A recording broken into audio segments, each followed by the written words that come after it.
Shalom, jumpa lagi dengan Renungan Kristen Daniel Story.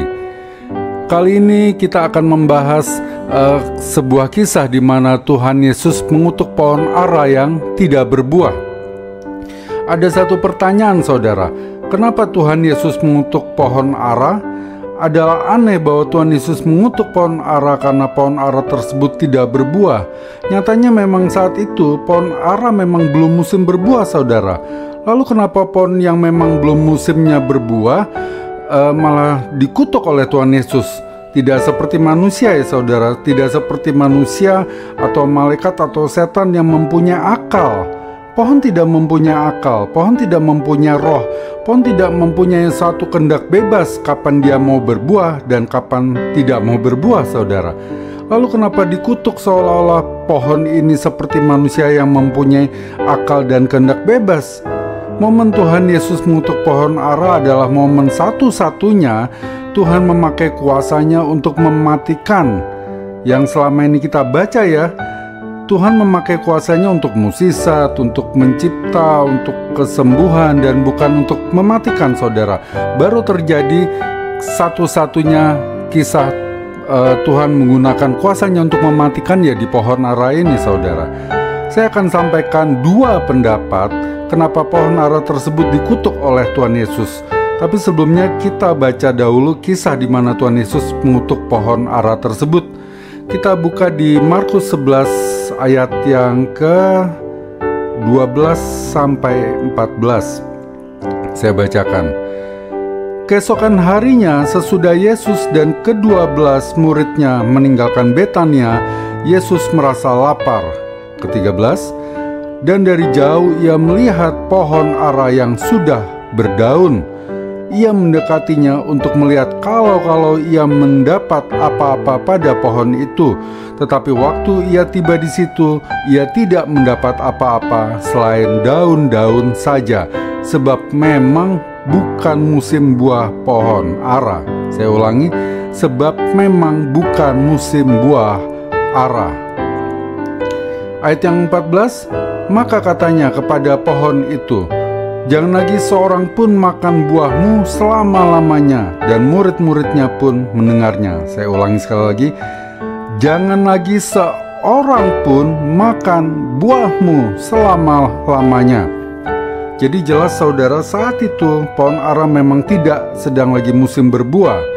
Bayangkan jika saudara punya pohon mangga tapi tidak berbuah ketika memang tidak musim berbuah, toh saudara jadi nggak usah perlu marah-marah ya saudara, karena memang pohon mangga saudara tersebut bukan musimnya berbuah.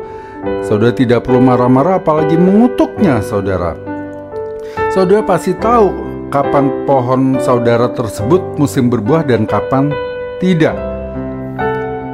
Lalu kenapa Tuhan Yesus malah mengutuk pohon ara tersebut karena tidak berbuah? Untuk menjawab hal tersebut, kita harus tahu konsep teologi Yahudi mengenai buah ara. Jika orang Yahudi ditanya saat Adam dan Hawa jatuh ke dalam dosa, mereka itu memakan buah apa sih?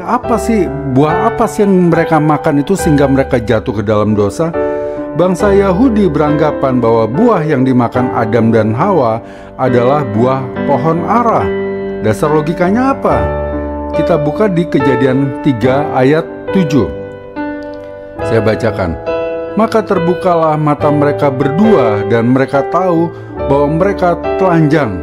Lalu mereka menyemat daun pohon ara dan membuat cawat. Jadi mereka membuat penutup aurat ya saudara. Apa yang pertama kali dipakai manusia untuk membuat penutup aurat saudara? Dari Kejadian 3 ayat 7 tadi jelas yang dipakai manusia adalah daun pohon ara.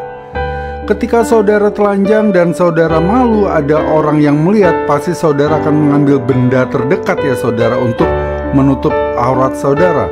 Kalau ada panci ya pasti saudara akan langsung menggunakan panci tersebut. Walaupun bentuknya aneh, keras lagi, nanti kalau saudara jatuh bunyi juga kelontang-kelontang ya saudara ya.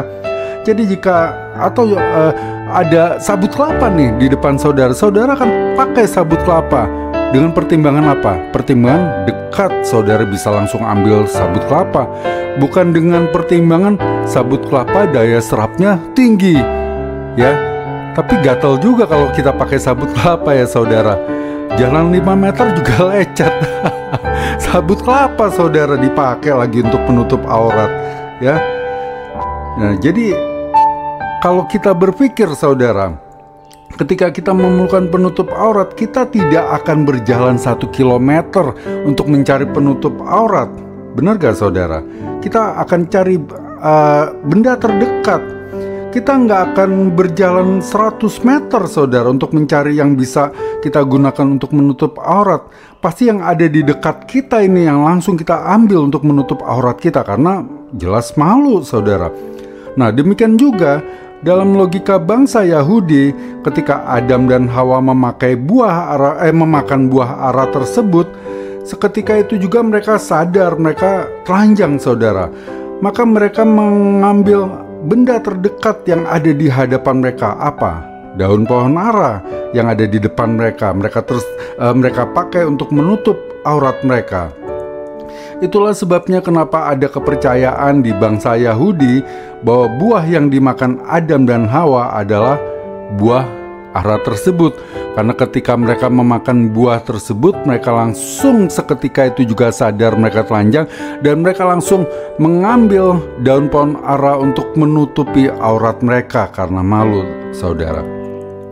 Lalu apa hubungannya dengan kisah Yesus mengutuk pohon ara? Pohon ara adalah simbol dari kesalahan manusia, simbol dari kejatuhan manusia, simbol dari ketidaktaatan manusia, simbol dari pelanggaran manusia, simbol dari dosa saudara.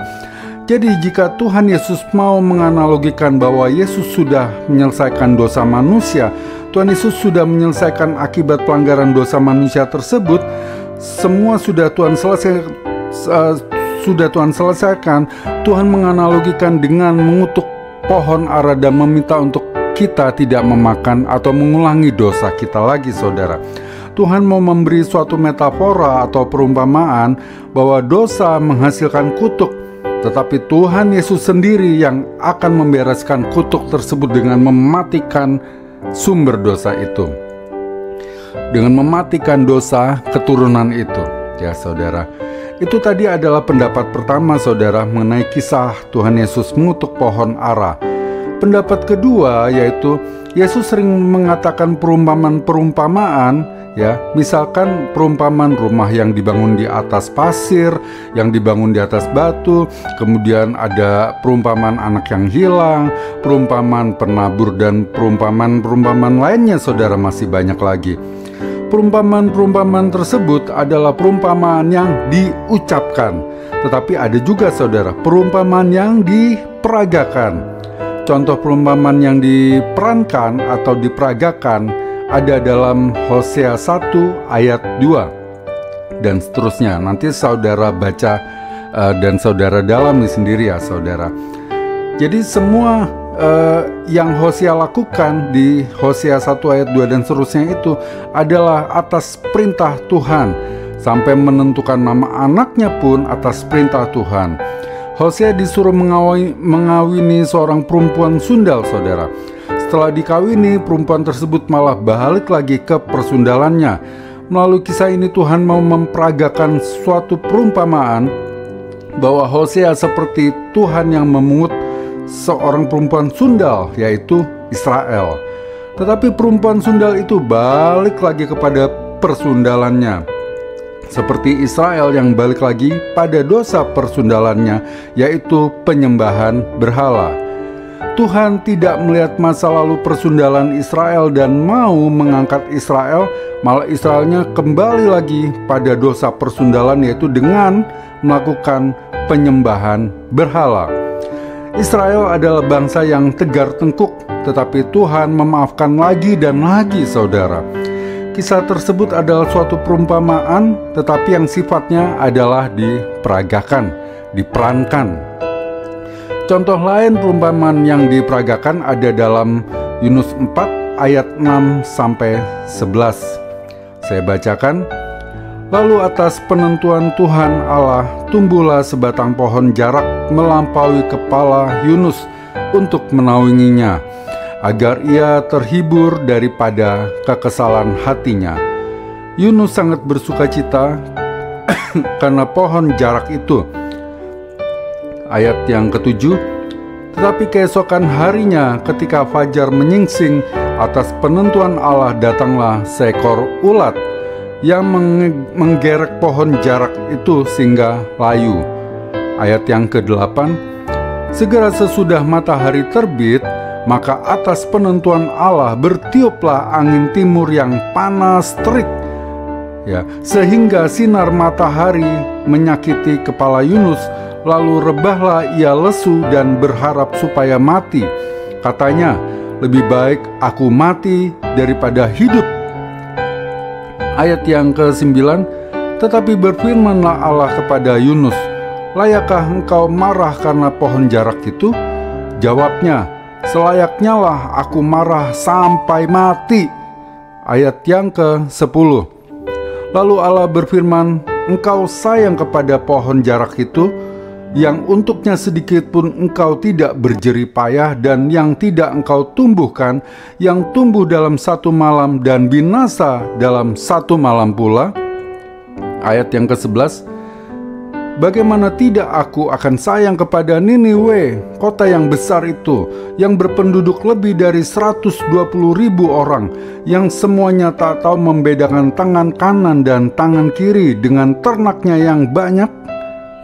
Jadi melalui kisah pohon jarak tersebut, Tuhan memberikan satu perumpamaan yang diperagakan mengenai bagaimana Yunus sayang kepada pohon jarak tersebut, yang untuknya sedikit pun Yunus tidak berjerih payah, dan yang tidak Yunus tumbuhkan, yang tumbuh hanya dalam satu malam, saudara, dan binasa dalam satu malam pula. Bagaimana Tuhan tidak lebih sayang pada kota Niniwe yang besar itu? Nah, itu tadi contoh satu perumpamaan, tetapi perumpamaan yang diperankan, yang diperagakan. Jadi kisah Yesus mengutuk pohon ara juga adalah suatu perumpamaan, tetapi perumpamaan yang diperagakan. Tuhan Yesus mau menunjukkan bahwa Israel penuh dengan kegiatan-kegiatan keagamaan, seperti pohon ara yang dipenuhi daun, tetapi tidak ada buahnya, saudara. Sama seperti Israel yang tidak ada buah kesucian, tidak ada buah roh, tidak ada buah kehidupan, maka sama seperti pohon ara tersebut tidak berbuah dan dikutuk, maka Israel pun yang tidak berbuah kehidupan dan hanya kelihatan daun-daunnya saja akan terkutuk. Itulah perumpamaan yang diperagakan, saudara. Tuhan memberkati.